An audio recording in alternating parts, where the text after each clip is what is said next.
massive memo. Now for the top story tonight, the growing racial controversy over Michael Jackson. While millions of Americans have watched the coverage of Jackson's death, millions of Americans are also fed up with the glorification of the man. Leading that charge is Congressman Peter King of New York. Well, joining us now from Washington is the controversial Congressman King.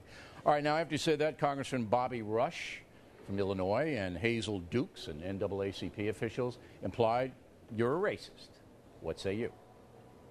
That is absolute nonsense. I stand by everything I said, and there's absolutely nothing racist or racial in any of the words I use. You know, Bill, I was on your show over 7 years ago. I was the first Catholic politician in the United States to call for the resignation of Cardinal Law as Archbishop of Boston because he had failed to go after the child molesters in the clergy in Boston.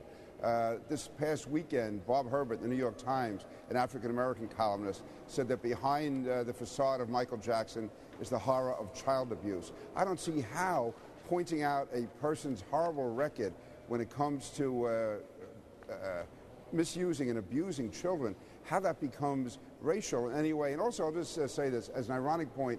On Sunday, the New York Times editorial, which is very seldom the Times has something good to say about me, but they praised me and John McCain because for 5 years we've had a bill in Congress, which looks like it's going to go through this year, to give a presidential pardon to Jack Johnson, the first African-American heavyweight champion, and we're doing that because his prosecution was racially biased against him. It was racism, and John McCain and I have spoken out against that. I certainly get no votes in my district for that. So I think, you know, my record is clear, and I just think that people who are raising this issue are absolutely phony, and it's wrong. It is wrong. I agree. I've known you for a long time. You're not a racist, and Mr. Rush and Ms. Dukes are cheap for playing that race card against you. But the timing of what you said was harsh. It was harsh. Mm-hmm. And, you know, the man just died. He has people who love him. In hindsight, might you have waited a week? No, Bill, because this had already gone on for 9 to 10 days. And I guess what put me over the edge was I spent the whole 4th of July with veterans and cops, firefighters, different parades in Wantor, Massapequa Park, as you would say, being with the folks. And there was such a resentment building up, people saying, why is this guy getting all this adulation? Okay, he was a good singer, he was a good dancer, but why? Why is he getting all this coverage? Why is the nation stopped for Michael Jackson? So I was at Wantor American Legion Hall on Sunday. I was with somebody on my staff. We had a video camera, and I said, hey, I'm going to say what's on my mind. We posted it. And the reason I was harsh, if you want to call it that, is I had to cut through this 10-day cacophony of glorification, this onslaught where he was being made out to be a saint or a hero or whatever. So I wanted to get right to the point. That's why I said strip aside the psychobabble. This man was a child molester, and he was. By his own admission, he slept with young boys. I mean, you know, you walk to a neighborhood and you say to someone, if a grown man sleeps with young boys in his bed, is he a pervert? 99 out of 100 people would say yes. All right, let me play devil's advocate black, white, here. or any color. Let me play devil's advocate here, because I want to be fair, and I think that you know that we are fair here. Right. Jackson was acquitted of child molestation charges. He did settle a civil suit, but settling something doesn't mean you're admitting anything. Mm-hmm. It just means you want to get it out, all right? You want to get rid of it. Right.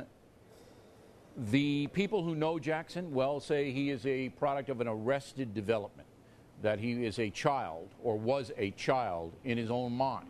And I think that speaks to the way he conducted his life. He was not an adult in an emotional way. He himself says that he slept with children, he admits it, only because he loved them and wanted to be close to them, and that there was no sexuality involved. That's what Jackson is on the record as saying. So is it fair to say, if he's not convicted in a court of law, is it fair to say he was a child molester? Bill, I would say an adult male who sleeps with young boys is a child molester. If nothing else, he's molesting and abusing their psyche. How are those children going to possibly grow up normal after spending nights in bed with Michael Jackson? So, and I would say also there's not a daycare center in the United States that would be allowed to hire him. Would any one of my critics, would they allow their child or their grandchild to be in the same room with Michael Jackson, to be alone with Michael Jackson? You know, again, we have to strip away a lot of it.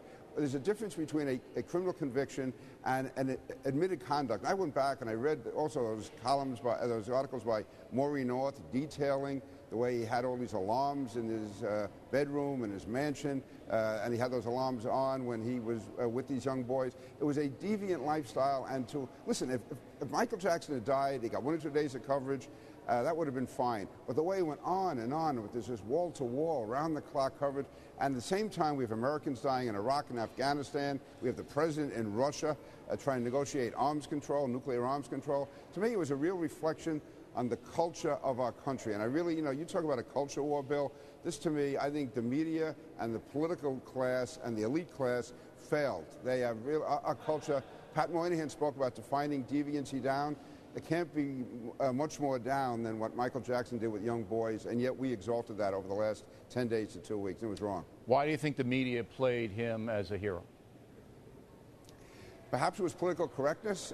They get caught up in this Hollywood swirl, and it sort of fed on itself. And I guess no one wanted to just acknowledge the fact of what his record was all about. And so I just think it was really a terrible failure by the media, by the elite. And I was saying what millions of Americans really felt. All right. Thanks for being a stand-up guy and coming in, Congressman. We appreciate it. Next on